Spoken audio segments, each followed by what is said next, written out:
You know why women like this have never had a boyfriend? Because they've gotten the, hey, you up text. Hey, I have a sneaky link. Hey, I'm letting Pookie hit it. Hey, I'm chasing Chad, but Chad won't commit to me because Chad's got 5 other women.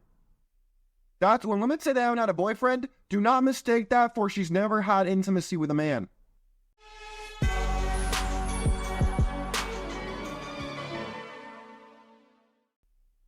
Ladies and gentlemen, welcome to the Sheared podcast. I'm your host, Austin Creed, and my friends, we're going to talk today about how women ruined marriage. Now, I understand that's going to trigger some people, but that's okay. Because now you have the opportunity to learn something if you want to actually learn. If you want to just state your opinion, you can also do that, but guess what? You will rob yourself of a chance for growth. And what's not been growing recently is the marriage rate, which is, oh, thank God for that, because guess what? Marriage is not what it used to be. Oh, and we're going to get into the history of marriage, and we're going to explain why I would make such a statement like that. Because men back in the day used to gain something in marriage. Now, today, there's not really much of anything that men really gain from marriages anymore. They sacrifice equal, if not greater, than what they used to sacrifice before. And I understand a lot of you are probably not going to believe that at face value, which is why we're going to get into the statistics and we're going to get into why I would make such a statement. So without further ado, let's jump into that right now. So, marriage has changed a lot of ways in the past 50 years. So here's what they gave me when I looked this up, because I already knew this, but I wanted to look and see what Google had to say. And here's what they said. So the marriage rate in the United States, for those of you who are not in the United States, you're going to have to look at your own statistics, but we're going to use the United States statistics for right now. The marriage rate in the United States has decreased by almost 60% since 1970. For those of you who didn't know, something was passed in 1969 in California, which was then very closely adapted in every state in the Union thereafter. If you don't know what I'm talking about, I speak of no-fault divorce. It was Ronald Reagan, then governor of California in 1969, who signed the first bill that would become no-fault divorce in the state of California. That then was adopted in various shapes and forms throughout every state in the Union. So if you want to know why we see that happening around 1970, it's because of no-fault divorce. Let's go back. It decreased by almost 60% since 1970, from 76.5% to just over 31% in 2008. So in 1970, it was 76.5% of people got married. Now, okay, this is like over 15 years old. 31%, by over half. You want to know why? Oh, don't worry, we'll get into why in just a second. Just 52% of adults in the United States were married, down from 72% in 1960. Wow. Cohabitation has nearly doubled since 1990. Not a surprise. But I will tell you, cohabitation, not smart, not good. There's this thing called common law marriage, which means you could still be on the hook, depending on your state or jurisdiction. You could still be on the hook for a lot of your stuff, so be careful with that. Next, median age of marriage, how it's changed. The median age of the first marriage is now 28 for men and 26 for women, compared to 23 for men and 20 for women in 1960. This is what we've also seen with the age of consent going up in a lot of different countries that are more agrarian, like Japan, for example. This is a reaction because A, people are living longer, and B, people are finding a harder time finding themselves economically stable to be married and have children like their grandparents and whatnot maybe did not have. The proportion of unmarried adults says the proportion of adults who will never marry remains low but has been climbing in recent years. So this This goes back to the MGTOW movement, or not really a movement, just a community. This goes down to people who, like myself and like other people on this side of the internet, we see the writing on the wall. We see that men are not really gaining in relationships anymore. Not only are we not gaining, but we stand to lose more than in any time in recorded history. And when you look at when most divorces are filed by women, statistically speaking, and when that divorce is filed, you're liable to lose your kids, lose half of your assets, and be in a very vicious legal battle for years to come over petty things, over things that probably didn't happen, most likely. This is no surprise. Reasons for marriage. Let's go to this. It says getting married because of an unintended pregnancy, also called a shotgun wedding, is less common today than it has been in the past, of course. Because more and more people don't have fathers. That's number one. And number two, they're being raised by single mothers or by divorced mothers and bitter baby mamas and all these other people who are sabotaging them by keeping them away from the father. If you think I'm lying about this, I wish I was as naive as you, but the problem is I am not. And if you want to disagree, you go find statistics that bear me otherwise, because you can look all over the internet and see examples of what we are talking about. And this is a very important one that's often overlooked: attraction.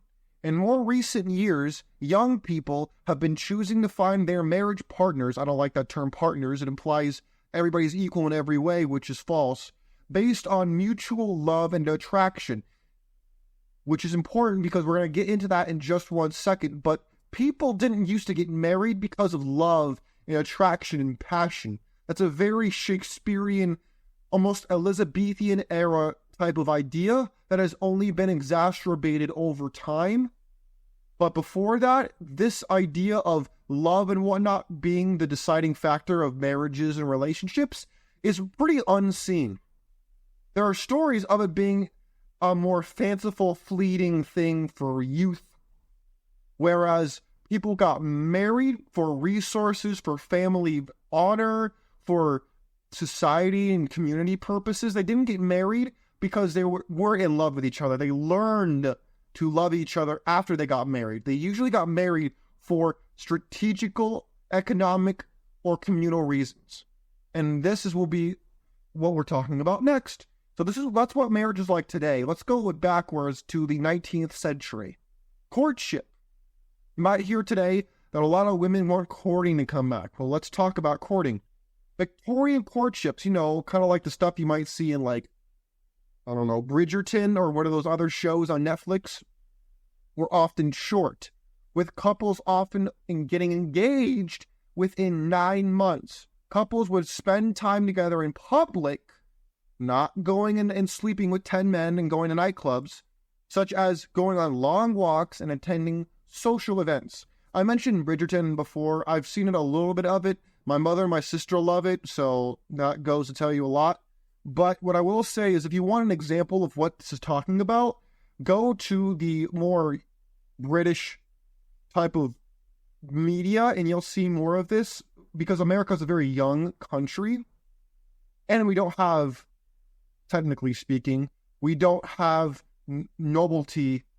We don't have the nobility and the noble titles and all that kind of stuff, which is debatable. But you'll see more of what courtship was back then versus what dating is now. And dating stemmed from prostitution during this courtship era. But let's go back to this. Marriage for economic and social reasons, kind of what we just discussed. By the beginning of the 19th century, marriages for economic and social purposes were beginning to become less popular. Instead, marriages based on mutual affection, emotional satisfaction, and love became more valued. See, this is exactly what I'm talking about. People are getting married for the wrong reasons today.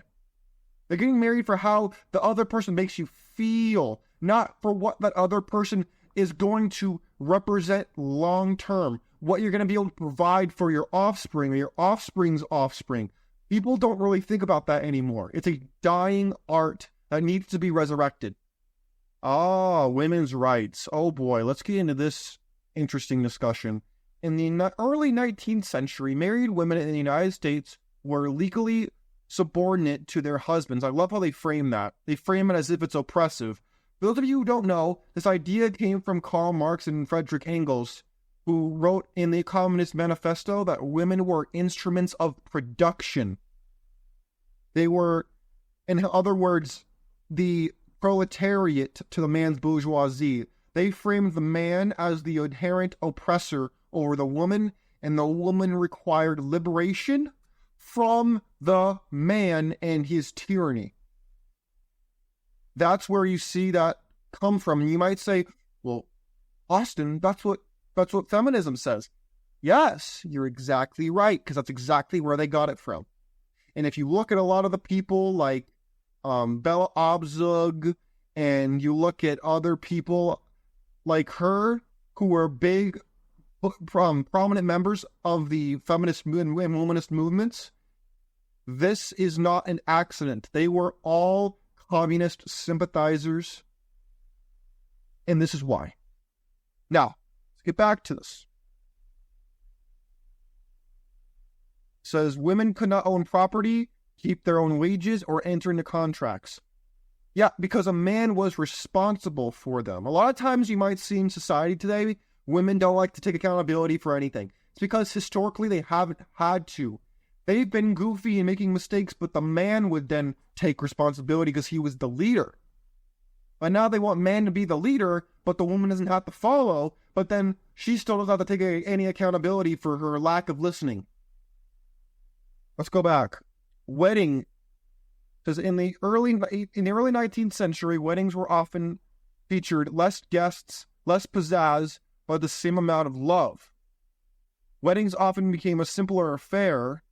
That's true. Today, they are way more expensive. Next, marriage age. Contrary to popular belief, the average age for women to marry in the 1800s was about 23 to 25. So, they might say that's the average age, but it also depended on where. And if you look at the age of consent laws from then versus now, it paints a very different picture than what you might want to know. I'm not going to tell you the ages. I'm going to let you go look that up for yourself because, let's just say, you might get a little sick when it might make you a little sick when you read it. Divorce, the elephant in the room, the silverback gorilla of the circus. A man could divorce his wife for one instance of adultery, but a woman could only obtain a divorce if her husband was physically cruel. Ladies and gentlemen, we need to have a serious side discussion about the differences in cheating of men and women. A man cheating is much different than a woman cheating. Most men in their marriages are not getting as much intimacy as you might believe. And so when a man goes out and cheats on his wife, he's not getting a new wife and new children, most likely. What he's doing is just getting his meat fixed and coming back home to love and his kids and his wife. The woman, on the other hand, she has an active mate there. A man has to wait for his wife to give him sex, unfortunately. That's the world we live in. But the woman, on the other hand, always has access to intimacy from her husband, most likely. But the reason it's bad is because a woman cheating on her husband is basically going to give away, she's basically going and cheating on, giving some other guy intimacy that she's not giving to her husband. And not only that, but that man, that husband, is paying for that wife's life, her clothes, her lifestyle, everything. And some other dude is now getting that intimacy from that woman while paying for none of those things, while not caring about that woman. And that is the difference. I could go into a lot more detail on that, but I'm not going to. Instead, because that's a whole topic in and of itself. Instead, what we're going to do is we're going to look at what this has caused to women. Women want to say that men are the ones who are alone, and we're all going to be sad and miserable and alone. Let's look at what happens to women who follow the script and they will be the strong, independent boss babe into their late 20s, early 30s, and beyond. Let's see what they have to say. This girl at work said something to me the other day, and I can't get it out of my head. Heard a baby around her. I was like, oh God, that's free birth control for me. And she's like, oh, that makes me think of my little baby. And I was like, yeah, I'm too selfish. I don't want kids. I have a dog. That's enough for me. A couple of days later, she's like, so you don't want kids, but you have a dog. Do you have a boyfriend or anything? I was like, no, I've never had a boyfriend. It was like, how old are you? I said 27. She's like, and you've never had a boyfriend? You know why women like this have never had a boyfriend? Because they've gotten the, hey, you up text. Hey, I have a sneaky link. Hey, I'm letting Pookie hit it. Hey, I'm chasing Chad, but Chad won't commit to me because Chad's got 5 other women. That's when women say they haven't had a boyfriend, do not mistake that for she's never had intimacy with a man. Oh, she's been giving it up when she goes to the club, she goes to the bars, when she's on Tinder, Bumble, Hinge, all these places. She's giving it up. She's having a lot of sex. So don't mistake not ever having a boyfriend with never have had, with her being a virgin. Nothing could be further from the truth. And I never really cared, but there's something about her saying that Lies. It really hit me this time because I've never been on even 2 dates with the same person.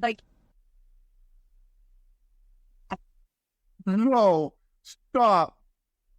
Oh. What? Oh, hell no.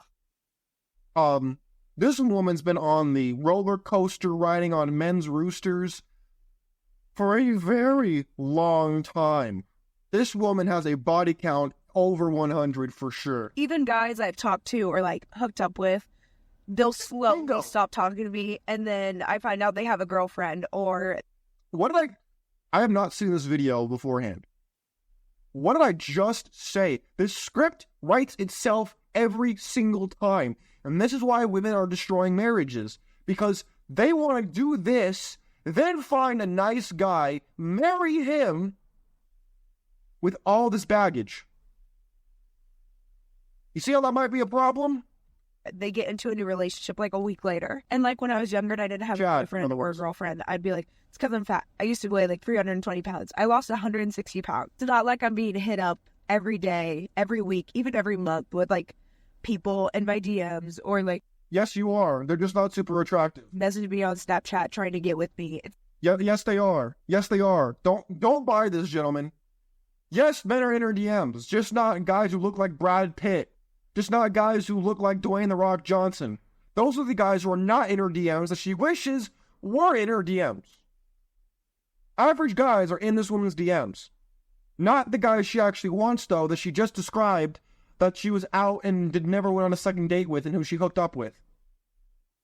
So don't fall for this, gentlemen. Do not fall for this. No one hits me up. It's not even I'm being selective with who I'm picking and turning people away. It's just you are such a liar. Stop. People aren't coming up to me. I don't understand. Stop, Cat. I have an issue with people wanting to hook up with me, but if it tries to go a step further, they're absolutely not. No. Yeah, because you're choosing the wrong men. You're choosing men who have other women. See, this is why I'm telling you women ruin relationships. She's lying when she says that other men are not hitting her up. Men she's attracted to are not hitting her up in droves. Men, period, are. Men she's attracted to, period, are not. Do not fall for this. Do not fall for this, gentlemen. Do not fall for this.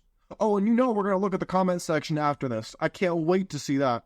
Oh, I don't want to just hook up with random people that I don't know. So but you have. What you've been doing that? What do you mean you don't want to? You just said that's what you've been doing. And you're 27. You've been doing this for years. What are you talking about? If you didn't want to do it, then you wouldn't do it. But you just admitted that you're doing it. Well, I don't want to hook up with them until I know them. And then they're like, well, you're a prude. I'm because they know you haven't been doing it. Oh my God. This is the problem. This is the kind of girl who shows up in your church, gentlemen, who then wants a serious relationship from you, and then she talks about how she has trauma from this guy and that guy, and she's been with 100 different guys, and you're like, what? I'm supposed to commit to this? Oh, hell no. Oh, hell no. I'm not committing to this woman. And then she's gonna leave.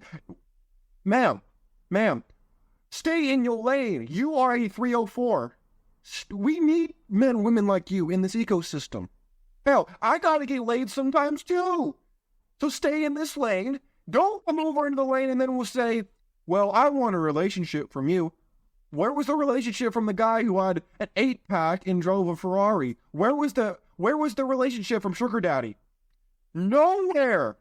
So now you're trying to find a good man when you have not been a good woman. This is the problem. Literally can't win. Why it's like hitting me so hard this time is the fact that she had the audacity to ask by choice. And I just sit there and I'm like, no, it's not by choice. When I was younger, I was like, oh, it's because I'm fat. Oh, it's because I'm fat. Once I lose weight, no problem. And now that I'm like, ma'am, you could have still had a boyfriend if you were fat. He just wouldn't be 6-pack backwards cap Chad. You could have had one, but you didn't want a relationship with that guy. Not fat. And it's like, what is it? What is the reason? So now I'm going to finish my energy drink and hit the gym until I can't feel my emotions anymore. Okay, shout out to her for hitting the gym. That's great. But let me tell you something. Ma'am, the reason why this strategy is not working is because you're doing this out of necessity, not out of being a good person. If you were 17, not 27, this would be a different conversation. But you are not 17. You are 27. You've been doing this for years by your own admission. And now you want to pivot and merge lanes into my lane, into guys who are more valuable. You want guys like me, guys like us. You want us to take you seriously. We're not going to do it. Because why would I pay top dollar for something somebody else has paid for on fire sale and on severe discount? See, that's the thing that people don't want to have discussed. Because then they'll say that you are the problem, not the person who made very bad, irresponsible choices. This is why they're ruining relationships. Because this kind of behavior is not just her. Millions of women are doing this right now. But yet, we have this epidemic of women who are out here doing this very thing. And instead of saying, you know what, I messed up, I admit that I'm wrong, I want to come in the spirit of humility and say that I'm sorry, blah, blah, blah, blah, learn my lesson, I want to be a good woman now. No, they blame you. As if you are the problem. As if you just aren't committing to her and she's this perfect woman. Ma'am. As someone who is very passionate about business, let me tell you something. When there's a good business deal on the line, people snap that up immediately because it's a great deal. If the deal sucks, if the deal is subpar, if the deal is no good, no one's going to take it. Which begs the question, if no one's taking this deal, the answer is, wait a minute, why is no one taking this deal? Is it you, considering that you are the common denominator? I'm not picking on this woman specifically, I don't know her. But this is an epidemic of women who are experiencing what this woman is talking about. Instead of picking a man that was in her league, she then wants to pick dudes who are at the top of the food chain, who every other woman wants, and they expect commitment from him. And that doesn't work. This is why women are ruining marriages or relationships, because not only are they doing that, but then they want to come over to church, they want to come over to the chess club, they want to come over to your Discord channel, whatever, and then they want to pretend like, oh, all these men did me bad, but I'm a good woman, and then blah, blah, blah, and then have you work really hard and marry her, only to find out she was a complete skeezer 304 in the past, and you're like, oh, damn. And then a woman like that's not going to be able to pair bond with you, so she's probably going to divorce you or leave you in a sexless marriage. At which point, you're then going to be miserable. She's going to tell you you're the problem and going to move on. This script writes itself every time. And the man is the one who's left holding the bag and the one who's left the most unhappy for the short term. And you're going to get set back. And my friends, this is what I'm talking about. We as men have our own problems. This is a fact. But it's time we gave credit where credit is due, and we as men, we are not the problem on this one. No, we're not. My friends, please let me know what you think. Was I too harsh? Was I not harsh enough? You let me know. Was I fair, foul? You do your own research. You come up with your own thoughts and opinions, please. I'd love to hear them. Even if you hate me, even if you think what I said was totally foul and you want to call me out, Go for it. Go for it. I believe in freedom of speech. I'm here for it. My friends, you take care of yourselves. Always be on guard for people like this who are going to try to weasel their way in your life. Don't let them in. Don't fall for this. Use your brain. Don't use what's below your belt. My friends, take care of yourselves. I'm out of here. Peace.